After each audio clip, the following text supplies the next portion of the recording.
Hello everybody and welcome back to another, I don't know, is this a tutorial? I honestly don't know.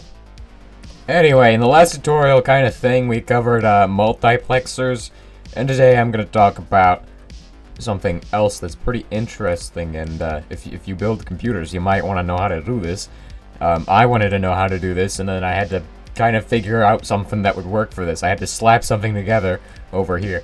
So let's go ahead and talk about these things over here. We have a converter and a red coder.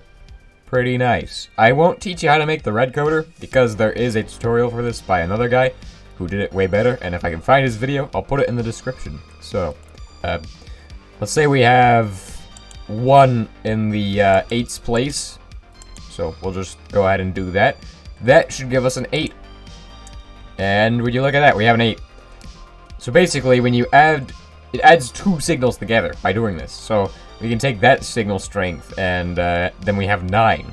Or if we add a, let's say we have a 1 in the 2's place, then it adds 2. So now we have 10. We're only, wait a second, is that 10? How do we only have 14 blocks here?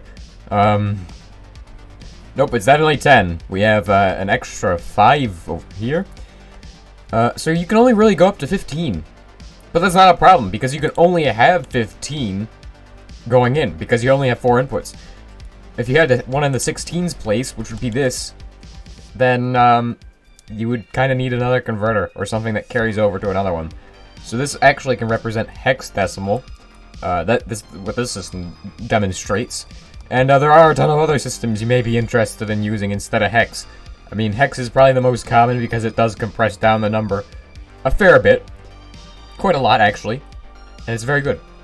Alright, so let's begin with, I'm saying we're going to convert 2 binary signals into base 4. I don't think many people use base 4. But basically, the way we know if we can use a system is if we can represent every single character or number in that system and not have to carry over. Well, it's hard to explain that, but like, basically what I mean is that in base 4, you can count to 1, 2, 3, then you carry over to 4, and 4 in binary is also carried over. However, there is a problem that if both of these are also true, we have that problem. However, I did make a chart over here to represent this in a much more simple fashion. So we have up to 10, and then we'd have a total of 5 more that could be possible, because 10 has 4 possible numbers. 2 of them are off by, usually at 10. Also, this is the, actually, I won't talk about that, because that's not important. That's not important. I don't need to talk about that. But as you can see here, base 15, or base 16, by, hex, covers every base. So, it's pretty good. But anyway, the main reason I ruled out, or the main reason I believe base 4 would work, is because, I mean, you can only really have 2 signals on before it has to carry over. So, I mean, it doesn't really make a difference. You only need to care about these guys, I guess. I don't know. I mean, it's kind of weird. But we'll go ahead and work on this. Alright, so the first step we want is 2 comparators for our input signals. And you can put, I don't know, you can put a repeater against these guys if you wanted to. Like, for example, maybe you want a block here. Maybe a repeater behind this. And the reason it doesn't matter is because these guys are going to be getting subtracted from, which creates our signal strengths. Now, I'm just going to teach you all the concepts, because this is, you need to know the concepts, not the actual how to build one. I mean, this will give you a bit of how to build one as well, but it will also teach you the concepts. So, we're going to have another comparator going into that, and it doesn't matter if it's in subtract mode or not, because it literally isn't getting subtracted from. It's just going to be there. Okay, let's go ahead and talk about... Oh, no, we don't want that. We want a hopper, because it's going to read the hopper. It's going to tell another signal, which is going to be going across here, what to do. So let's take a redstone dust line there and put it into another subtracting repeater. There's a lot of subtraction in this, it turns out. But don't worry, it is decently simple. So, boom, like that. So that's another, And the last step for making that part is to add something like a repeater, no, not a repeater, a comparator here. I'm doing a very bad job at explaining this, because I keep getting my words messed up. And I'm pretty sure this won't actually affect the signal strength much. I don't think that will make a difference, but if it does, then hey, it's okay. So this guy, he's gonna be actually being subtracted from, so now he can't or should not be able to output a signal. But he is, because I messed up big time. Or maybe I didn't mess up big time. Maybe this is what we wanted to happen. But basically, we need to make this so it's off when we don't have anything in. So in order to do that, as you can see, we can go up to the number 3 here. Which I'm not even sure if that's gonna work, because I'm gonna have to take a look at my other ones. Yeah, I just kind of needed a reference here because you just need to know why would this if this is different, because this should not be different. But it doesn't seem like the redstone dust line actually affects anything going in, so there's that. Alright, so what we got here is actually the same thing. I've just modified it a little bit. And you don't need to worry about this hopper getting powered, because, you know, he's not going to actually move anything. He's just going to sit there and be kind of useless, but he's the most important part. So now, as you can see, this torch will always turn this one off unless a signal goes through here and hits the subtractor, which is now what we're going to do. We're going to make this convert into that. So one of the popular ways of using a hopper to do this would be to use wooden swords, because they're unstackable and will thus have a higher signal strength, because they will count as a stack technically, and that is good. So now we just have to tune it, and the way we tune it is by, so this one would be 1, and if we wanted this one, we would need this one to be 2. So in 1 we need to have enough that it only outputs a signal strength of 1. For example, that 48. So 48 and a few wooden swords is enough to make it not happen. So now we need this one to have a signal strength of 2. So I believe that's just gonna be like 32. Boom. So now if you add 32 plus this, you end up, well, actually 2 plus 1 is gonna be 3. So there you go. You can now convert to base 4. And the reason it doesn't really make a difference is because we can represent the numbers, all of the numbers, in full without having to carry over, because, you know, if we had to carry over, we would have to use an extra line for 4. But we're only using 2 lines, so if we wanted to do 4, then we would have to have an extra line for that.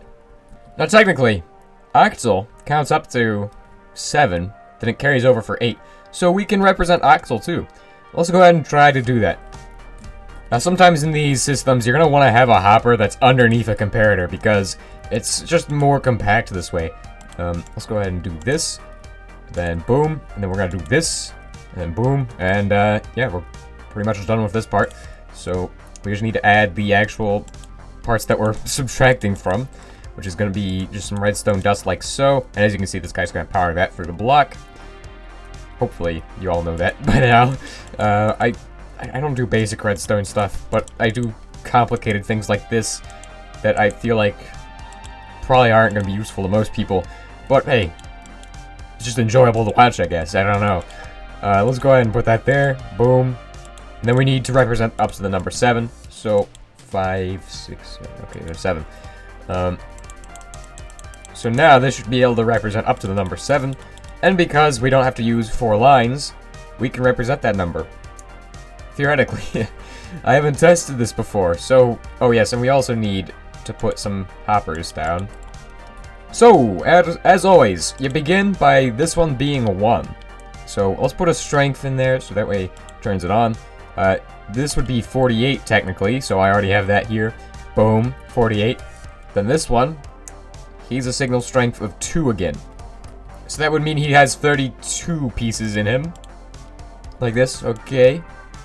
Boom. So that's 2. 1 plus 2 is 3. And as you can see, boom, there we go. Then we have to add a total of 4 more. So this is the 4's place. Now, if you want to know a little trick, I'll tell you here. So, in binary, this is the 1's place. This is the 2's place. This is the 4's place. 8's place. 16's place. The way we can know this is by multiplying the number by 2 each time we go up. So, for example, from 4 to 2 is a multiple of 2. So you just multiply it by 2, then you go to 8. So that's multiplying 4 by 2. And, 8 to 16, and 32, 64, 128, I guess. I think it's 256 after that. I don't even know. There's a lot of numbers.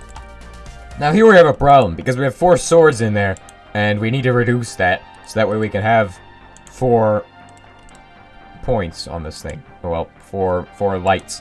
And this is going to be 16. Told you so. Ha! Look at that. 16. Boom. Okay, there we go.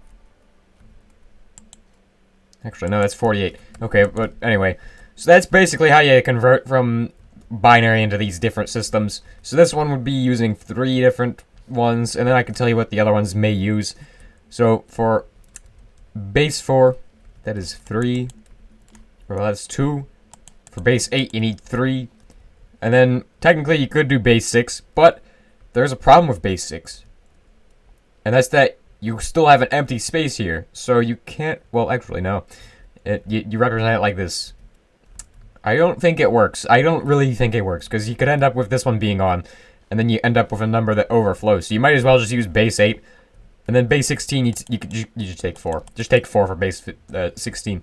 So there's an obvious difference between these, and that's that this one can represent up to 4, but it only has 4 inputs, and this one's 3. You get what I'm saying. So yeah, if you all found this useful, please consider liking and subscribing. I know I haven't been doing many computer videos lately, but I've been quite busy planning it out. I'm actually working on the architecture for it, and I'll go ahead and show you guys some of that. Just real quick before we end the episode. So yeah, this is the new computer, and it's a 24-bit computer. I don't know what I was thinking when I made this, but I decided 24 bits is a nice even number. And I need to fix these, because I'm actually not going to use these. I switched that out at last second in the design plan. But, yeah. So that's the computer. Not going to show it off again, but, well, until tomorrow. I think I'll show it off tomorrow, if I have time. So, if y'all enjoyed today's episode, please consider liking and subscribing. If you guys got any comments, questions, or suggestions, leave them down below. I'll see y'all next time, and hopefully I taught y'all something. I don't know if it was useful, but I don't know how to do something that might be kind of useful.